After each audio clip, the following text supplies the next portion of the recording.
มื้อนี้ซ่องกินกับไปมาพ่อกันอยู่ที่เมืองเมอร์เซด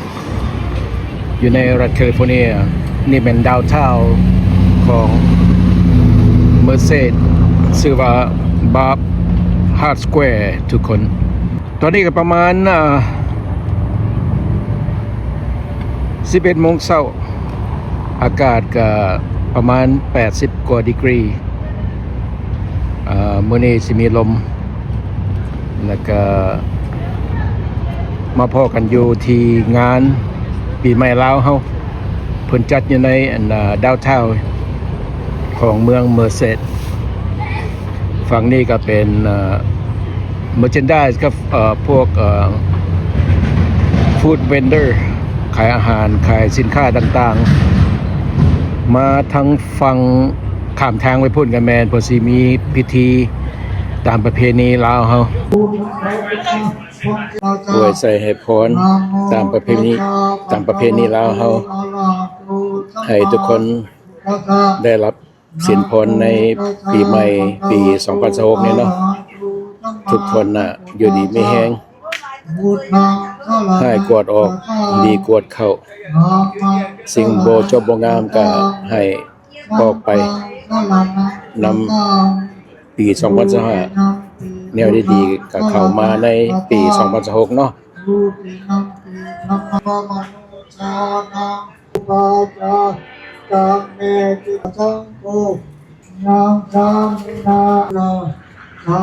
อาปะทังสมาธิยามิมาสัมกัสสะวินาศาญะโออาหุนายโยปากิลิงกัสวะลานาคาทังปัตุเตสยามังคลานิวันนังวิทาวิจุภะกตังสุมังคลังสุทังปะทาคินังมโนกัมมังปณิติเตปะทาคินังกาตวารมารันตันเทปาทาเคนเนสาลตานังเตนังลัตานานังสัพเพเตภะมังคะโยจะสิวาสิทธิปัตตาสัพพะธรรมะที่ว่าเฮาบ่ได้ปะบ่ได้ละบ่ได้ไล่ไม่ได้เฮาก็มีศรัทธาก็ได้มนต์พระเจ้าประสงค์เอาไปเนาะอันนี้เป็นสิริมงคลแล้วก็พระสงฆ์เด้เนาะบ้านเฮาเพิ่นได้สูตรสัพเพสัตตาโภเคสยามญาณังนันเทวตานุเอาแล้วได้รับสินพรจากพระสงฆ์และก็การหยาดน้ำหลังจากแล้วพิธีเราเพิ่นก็ได้เอาน้ำส่วนนั้นมาพดใส่ต้นไม้หากต้นไม้เพื่อว่าผู้ที่ล่วงลับไปแล้วได้รับสินกินทานไปตามฮีตของประเพณีของคนลาวเฮาพิธีเคนพระเขาแด่พระสงฆ์ได้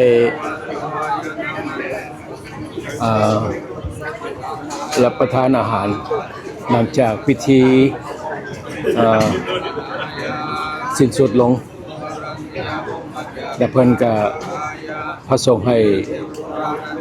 อวยใส่ให้พรแด่ญาติโยมทั้งหลายให้มีความสุขกายสบายใจอายุมั่นขวัญยืนตลอดไปสาธุ Absolutely, this is awesome. This is a new thing in downtown Merced. Just yes, Walmart Plaza. Just close the whole block just for us for our lounge. Let's give them a hand. แล้วก็ขอบใจยินดีต้อนรับท่านผู้มีเกียรติทุกท่านในขณะนี้พระทรงเพิ่นสั้นเพนเนาะเอิ้นว่าสั้นเพนค่ะหน่อยหลังจากนั้นแล้วพวกเขาก็จะกินข้าวประมาณครึ่งชั่วโมงหลังจากนั้นพวกเขาจะมีการไปแห่เนาะแห่หนังสังฆทาน Good morning, almost afternoon, Merced community, as well as Porterville, Modesto, Fresno, San Diego, wherever you came from, welcome to Merced. This is one of the few loud New Years throughout the United States that celebrates it with the rest of the community. Most of the times our Lao New Year is celebrated in the temple, so I think Merced is a little different. Our diversity and everything is just a little different. We're very special. Even our leadership is special. อันนี้เป็นการเนาะคันสิเว้าเป็นคณะห้องการเมืองของเพิ่นแล้วก็เป็นคณะคณะกรรมการจัดงานเนาะอันนี้ก็ขอบใจนำทุกท่านเด้อเด้อ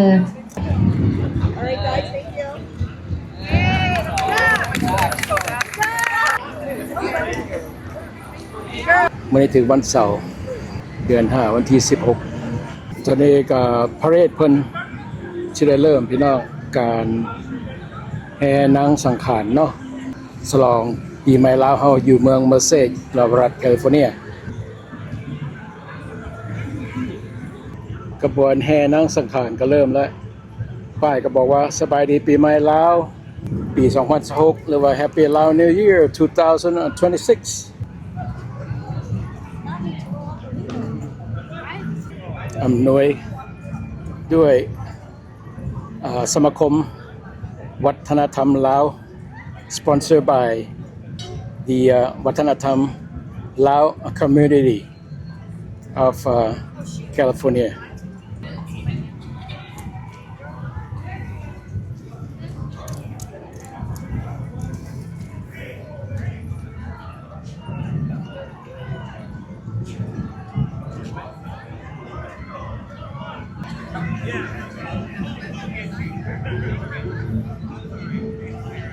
Sabadi ladies. Sabadi ปีใหม่โชคดีปีใหม่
ปีใหม่โชคดีปีใหม่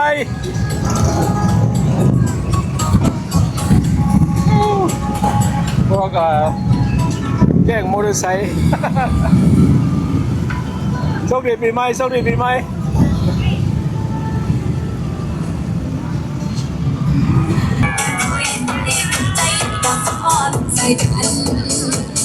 มักบ่ล่ะสาวลาวสายบ่เลื่อนเปิด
Happy New Year, sir.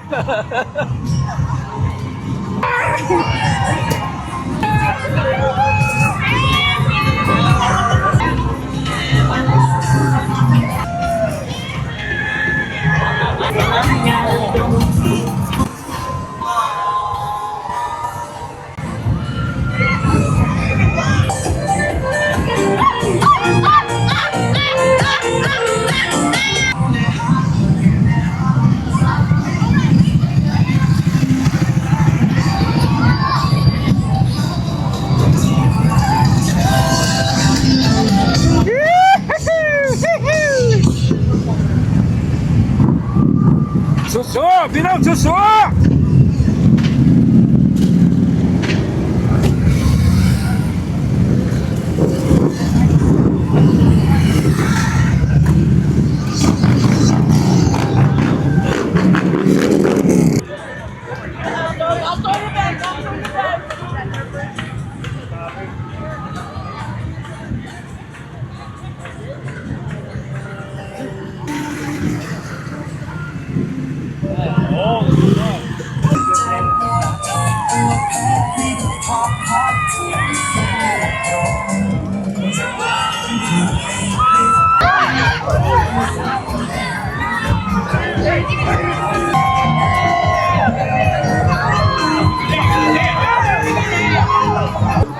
ทุกคน หลังจากเพิ่นจบจากรายการพาเหรดแห่กันอย่างมวนซืนฮดหนอฮดน้ำกันแล้วก็ตอนนี้ก็มาเบิ่งอยู่ใน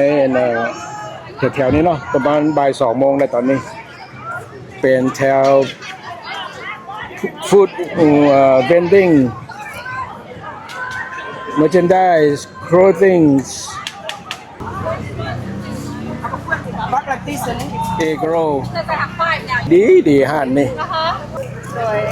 ดีหลายพี่น้องบ่ว่าเพิ่นสิไปขายอยู่แถวใดบ้านใด